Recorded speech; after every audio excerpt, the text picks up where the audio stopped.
আপনারা সবাই বলতে পারেন আমি হকার, কিন্তু হকার না। যাক, আমার পরিচয় আপনারা পায়ে গেছেন।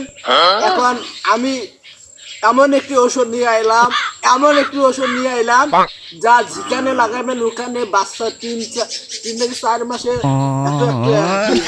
যেমন লাউ, আম কাঁঠাল, লাউ, পানি কুমড়ো, ঝিঙে, পটল, ঢেঁড়স, এই এত এত ইত্যাদি ইত্যাদি করলেও শেষ হবে না। নানা ধরনের ওষুধ বিক্রি করা হয়। যাক, ওষুধের সব প্রক্রিয়া নাগা শেষ। ইনশাআল্লাহ সবগুলো ফসল বড় বড় হবে। 50,000 টাকা, 50,000 ওষুধ না হলে একটা ওষুধ সাদা গোল ইয়ের পর একটা পোকা তো মরিন না না ছোট না পোকা দাম না নাউয়ের মুদ না এতটা নাও ইগলিশ না। যাক, ব্যবসা ভালো হয়েছে। আর এই গ্রামে আইমু না।